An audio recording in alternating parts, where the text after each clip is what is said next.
Hi friends, welcome back to tech railway. Telangana తిరువనంతపురంని కలుపుతూ తెలంగాణ మధ్యలో ఒక కొత్త రెగ్యులర్ రైలు అనేది అందుబాటులోకి వస్తున్నట్లుగా మనం వీడియో చేయడం జరిగింది. అయితే దీని యొక్క రెగ్యులర్ రన్ యొక్క వివరాలు అనేవి మనకి అందుబాటులోకి రావడం జరిగింది. ఈ బండి ఏ స్టాప్లలో ఆగుతుంది, ఏ టైమింగ్స్కి అందుబాటులో ఉంటుంది, ఏ తేదీ నుంచి ఈ రైలు ప్రారంభమవుతుంది అనే వివరాలు అనేవి అందుబాటులోకి రావడం జరిగింది. ఈ రైలుని జనవరి 23వ తారీఖున ఇక్కడ తిరువనంతపురంలో ప్రారంభిస్తారు. ఆ తర్వాత మరుసటి రోజు ఇక్కడ చర్లపల్లికి చేరుకుంటుంది ఈ బండి. ఇంకా ఈ రైలు యొక్క రెగ్యులర్ రన్ అనేది ఎప్పటి నుంచి మొదలవుతుందంటే చర్లపల్లి తిరువనంతపురం మధ్యలో జనవరి 27వ తారీఖున ఈ రైలు యొక్క సేవలు అనేవి మొదలవుతాయి. తిరువనంతపురం చర్లపల్లి మధ్యలో ఇక్కడ జనవరి 28వ తారీఖున ఈ రైలు యొక్క రెగ్యులర్ సేవలు అనేవి మొదలవుతాయి. వారానికి ఒకరోజు ఈ బండి ప్రయాణిస్తుంది. ఇక్కడ చర్లపల్లి నుంచి మంగళవారం, ఇటు తిరువనంతపురం నుంచి బుధవారం రోజు ఈ బండి అందుబాటులో ఉంటుంది. ప్రయాణికులు గమనించగలరు. ఇంకా ఈ రైల్లో కోచ్ పొజిషన్ వచ్చేసి 11 జనరల్ కోచెస్ అనేవి అందుబాటులో ఉంటాయి, 8 స్లీపర్ కోచెస్ అనేవి అందుబాటులో ఉంటాయి, 1 ప్యాట్నీ కార్ అనేది అందుబాటులో ఉంటుంది, 2 సెకండ్ క్లాస్ దివ్యాంగుల ఫ్రెండ్లీ కోచెస్ అనేవి అందుబాటులో ఉంటాయి. ఇదే రూట్లో ప్రయాణించే శబరి ఎక్స్ప్రెస్ అనేది ప్రయాణికులతో కిక్కిరిసి ప్రయాణిస్తుంది. దీంట్లో రిజర్వేషన్లు అనేవి ఎక్కువగా ఉండడంతో జనరల్ కోచెస్ అనేవి తక్కువగా ఉంటాయి.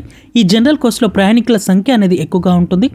అదే రూట్లో ఈ అమృత్ భారత్ ఎక్స్ప్రెస్ రైల్ని పూర్తిగా నాన్ ఏసీ తోటి అందుబాటులోకి తీసుకురావడంతో మధ్యతరగతి కుటుంబాలకి ఈ రైలు చాలా వరకు కన్వెంట్గా ఉండనుంది. ఇంకా జనరల్ కోచెస్ కూడా 11 ఇవ్వడంతో శబర్ ఎక్స్ప్రెస్లో రిజర్వేషన్ దొరకని ప్రయాణికులకి ఈ రైలు ఆప్షన్గా చెప్పుకోవచ్చు. ఇంకా ఈ రైలు ప్రయాణించే మార్గం అనేది స్టాపేజెస్ అనేవి మనం చూసుకుంటే ఇటు చర్లపల్లి నుంచి బయలుదేరిన తర్వాత ఈ బండి ఆగే స్టాప్స్ వచ్చేసి నల్గొండ, మిర్యాలగూడ, సత్తెనపల్లి, గుంటూరు జంక్షన్, తెనాలి జంక్షన్, బాపట్ల, ఒంగోలు, నెల్లూరు, రేణిగుంట.